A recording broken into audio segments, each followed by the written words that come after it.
Hello everyone, my name is Arpit Gupta and my teammates Aditi and Ud. We have successfully completed the data science programming project that is based on disaster tweet analysis. So without further ado, let me take you to the presentation to give you an overview of what we have done in this project. So the idea behind this project is Twitter has become one of the important platforms for communication, and people are using smartphones and watching Twitter feeds for their daily news activities. So it was a mandatory thing to analyze the disaster, specifically the disaster tweets from the real ones and the fake ones. So we built a machine learning model to analyze the disaster tweets from real ones and fake ones using natural language processing, and we process the data, analyze the data before pre-processing, and build a summary and future research on a project. We have taken this data source from Kaggle, and our data has various attributes like ID, text, location, keywords, and target variables, which is a binary variable which has 1 as a real disaster tweet and 0 as non-real disaster tweets. So let me take you to the further slides. So before anything, when we analyze the data, we got to know that in our data, we have more non-real disaster tweets than real ones. So then it was a must task to pre-process the data and build a model so that it would predict a tweet from not real.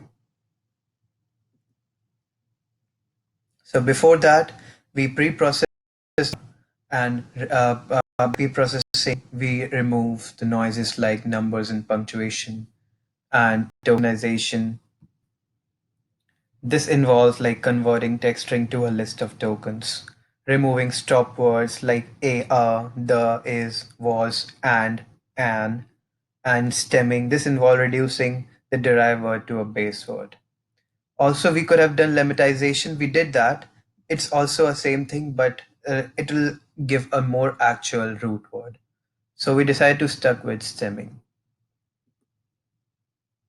Next, Next, so after looking at the pre-processed data, now before doing any machine learning modeling, we wanted to convert the pre-processed data into a vector matrix.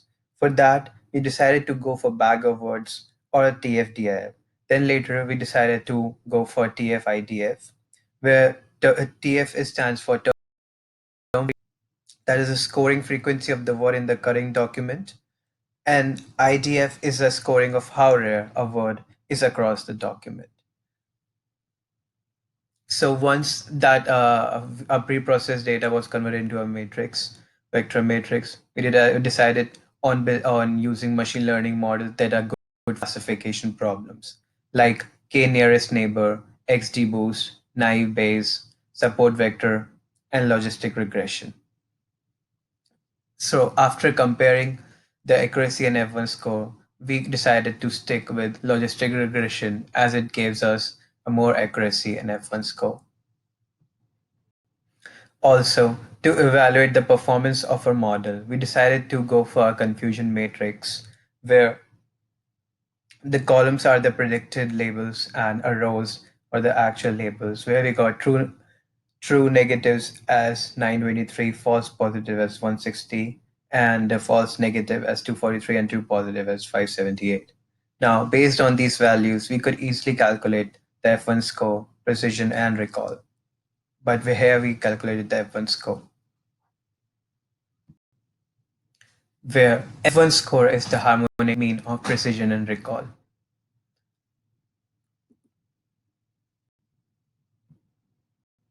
So here are a few observations and roadblocks that we got to know from our project. Visualizing distribution of tweets with respect to their characteristics aided in analyzing the data. Human errors like spelling mistakes can be corrected by using Python library, Spy spell checker. Words like embedding like word2vec and glove could be used to improve accuracy. Ensembles could beat the previous accuracy of logistic regression as well. So these are the few observations that we did from our project. So what we learned from this project is Twitter can provide a deeper insight into the real-time updates of an event, whether it's a disaster events or a non-disaster events. Building modern or live Twitter feeds can be a viable component to predict the perception of any tweets. Most of the models that achieve better results generally takes more time, and the ones that were very fast had a rather poor performance. Logistic regression in bag of words achieved 79% accuracy in no time, which provided a deeper insight into real-time perception of a public event. So what are the future aspects of this project is we could have used RNN to for as a class of a prediction that are more established with NLP tasks. Make predictions by fetching live tweets using Twitter API. We could have used other social networking sites like Facebook, Instagram to increase the database. And also random forests with grid search CV might have given better results. So these are the future aspects and learning that we might be perform in this project as well. So thank you for this. Thank you for your time, and that's all for this presentation.